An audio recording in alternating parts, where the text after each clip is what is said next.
We can't contain our gladness. We want to express our happiness. We're overfilled with joy today. We have a celebration for a good reason. We're done with many nights of weeping. This is our morning of rejoicing. Good vibes in the air, we truly feel. And there's the voice of the people saying, Chief Acosta, you're defending the people's rights. You keep on fighting the good fight, the justice and public service. You've dedicated your life. You're deeply touching others' lives.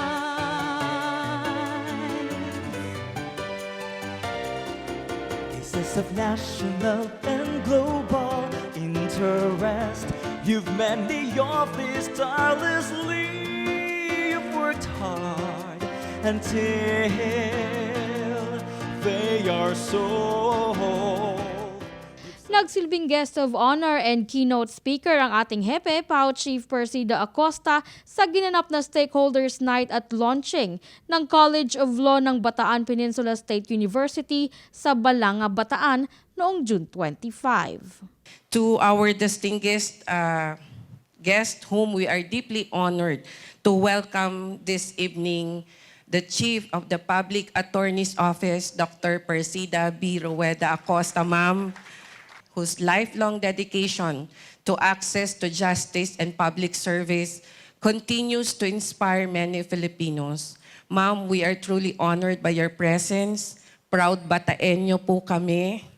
At noong una ko pong nagkaroon po ako ng pagkakataon na makausap ko po kayo, naramdaman ko po agad ang inyong kababaang loob at ang inyong pagmamahal po sa Bataan po. And we're just so happy. Sana po soon po talaga makasama ka po namin sa College of Law.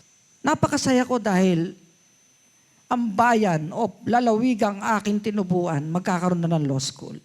Magtatap talaga ang BPSU sapagkat tayo'y dugong mandirigma, dugong mga kabataang Pilipino na nagpapahalaga sa edukasyon na hahago sa kahirapan ng sambayanan.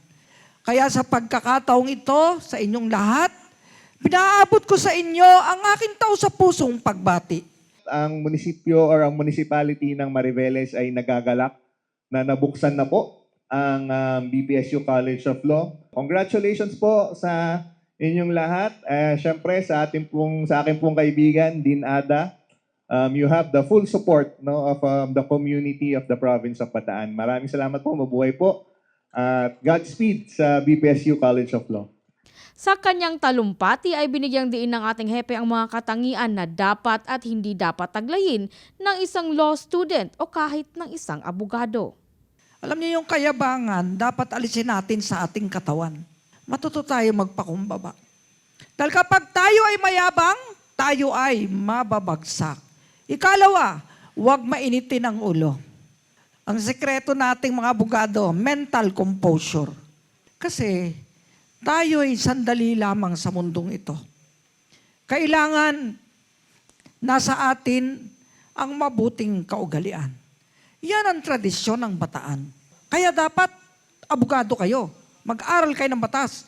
Para pag mayroong nagkaso sa inyo, kaya nyong ipagtanggol ang sarili nyo, pati ang pamilya nyo. Dagdag pa ng ating hepe ay wala dapat ikatakot kung wala namang ginagawang labag sa batas. Kung wala naman kayong ginagawang masama, ano ikatatakot natin? Kapag wala po tayong skeleton at your closet o holen sa kilig-ili, tuloy lang ang laban. Tuloy lang ang paglilingkod. Tuloy lang ang pag-ibig sa tinubuang lupa. Dahil kung hindi tayo, sino pa nga ba? Kung hindi ngayon, ay kailan pa? May payo rin siya para sa mga magulang. Kaya ang mga magulang dapat talagang tinututukan ang kanilang mga anak. Tulungan natin ang ating mga guro upang tayo ay makalikha ng mga kabataang magiging pag-asa ng bayan. Chief Acosta, you're defending the people's rights.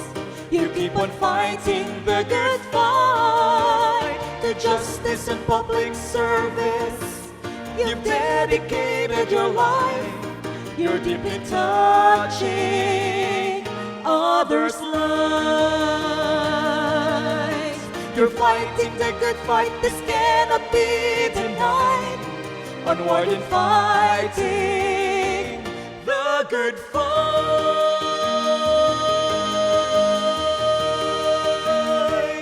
Para sa hashtag Pala News, ako si Geraldine Ranyes, Persida Acosta, tagapagtanggol ng masa katarungan laban sa kahirapan.